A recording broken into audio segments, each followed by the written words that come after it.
In this video, you're going to learn my 5 strategies for pricing items on eBay and Etsy.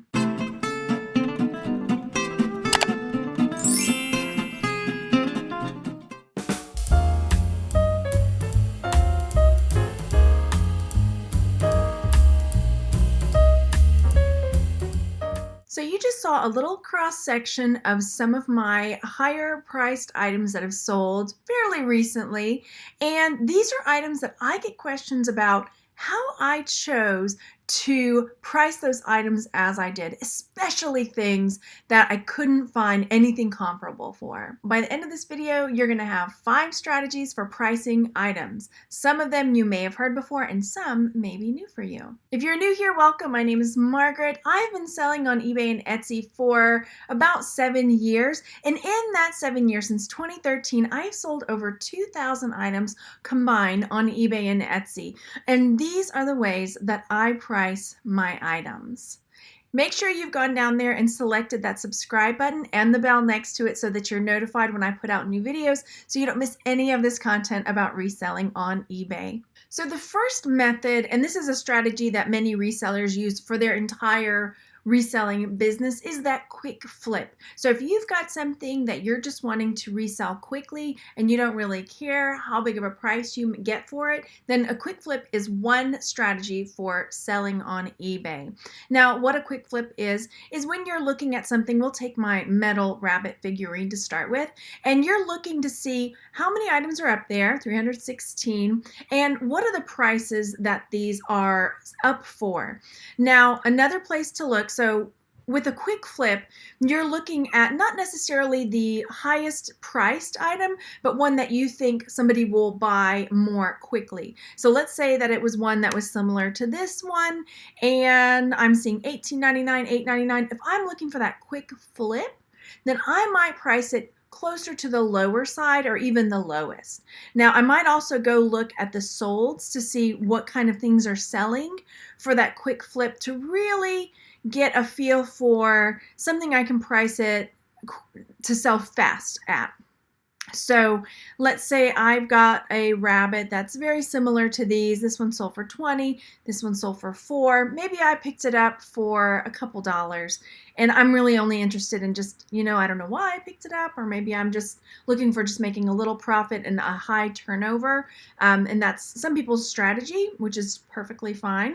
Then I might price it somewhere in the $10 range because it'll sell more quickly, because I'm seeing a lot of $9.99, $9.99, $9.50. So I might price it closer to that $9 or $10 range so that I can make that quick flip money and just keep my inventory rolling. So that's strategy 1, the quick flip. Strategy 2 is looking at solds only. Now, this is a strategy that you might hear from a lot of other resellers. Goodness knows, I get that comment a lot on my haul videos when I talk about, I think I'm going to be able to get this particular price for the item. Sometimes there's a little bit of a negative Nancy comment about, well, you can't say you're going to get this price because if you look on eBay, those are the solds and that's like the gold standard.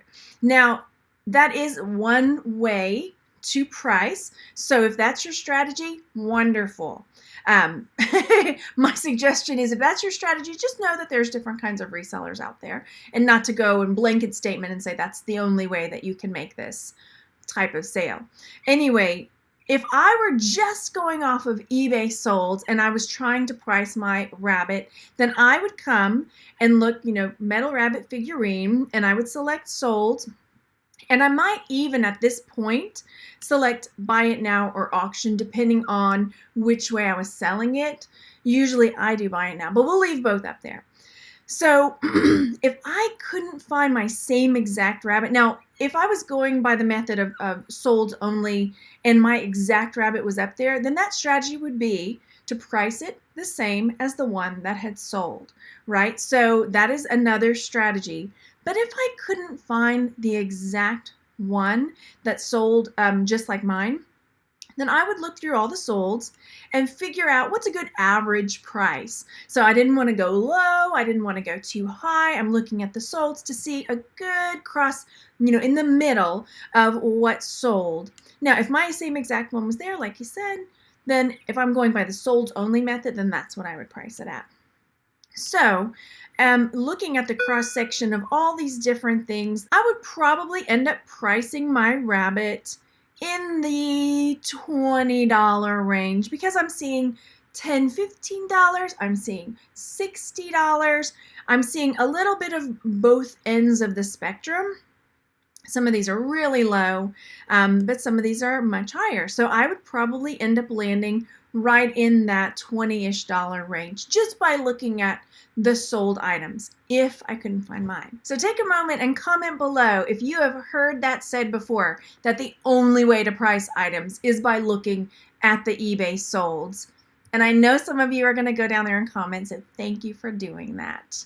So the third strategy that I use for pricing items, and I use all of these in different times depending on the item that I've got. So some people are tried and true with one method. Some people use a few of these different methods. I will say that I've probably used all of these at one point or another depending on the item I've got.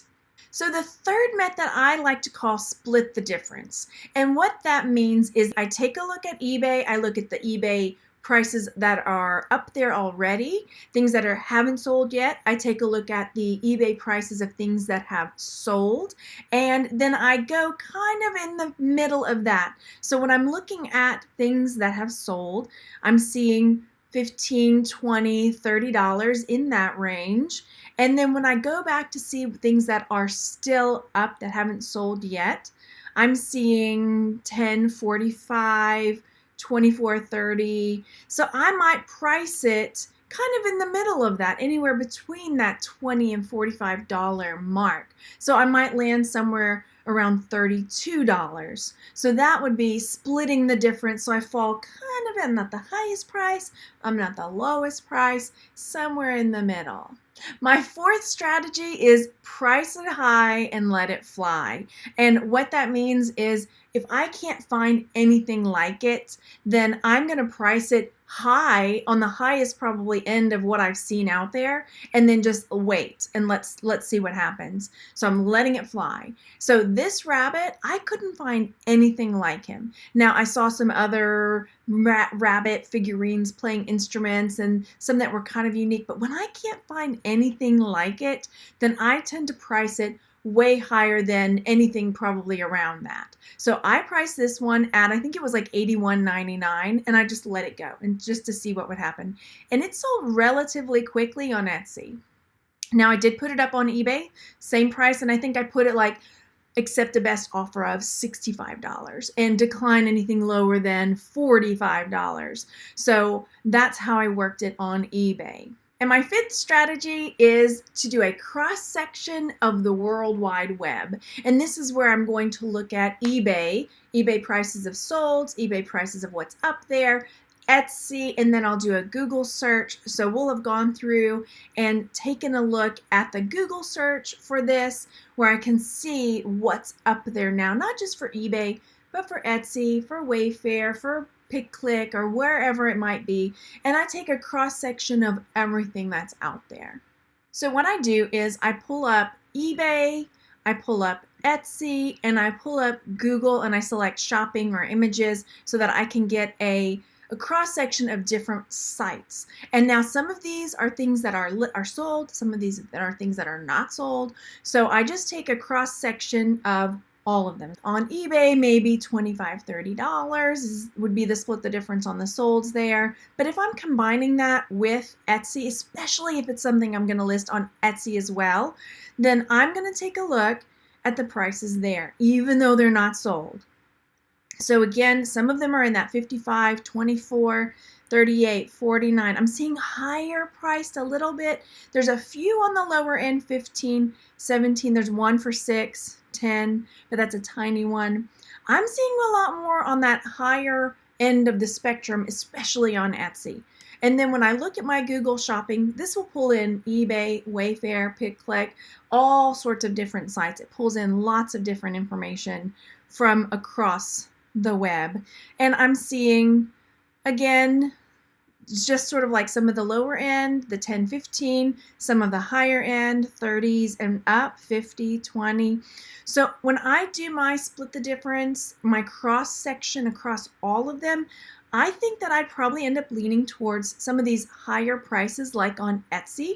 So I might list my rabbit closer to that $75 range or $55 range because I'm seeing that people have that style and that price range on Etsy, and typically I'm able to get a higher price when I have it listed on Etsy.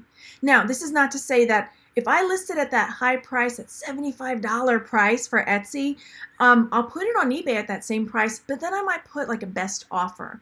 And then on the best offer, say automatically accept it if it's this point where it would be maybe towards the higher end of my cross section, and then decline anything lower than that would be the lowest end as far as the $15, $20 range. So that's how I would work it for my cross section type of strategy. If you enjoyed this content, go down there and hit the thumbs up. If you didn't, leave me a thumbs down. Let me know. That's good feedback for me so I'll know where to go with my videos. And if you can think of somebody that would benefit from this video, make sure you share it with them. Thanks so much for watching, you guys, and I will see you on the next one. Bye.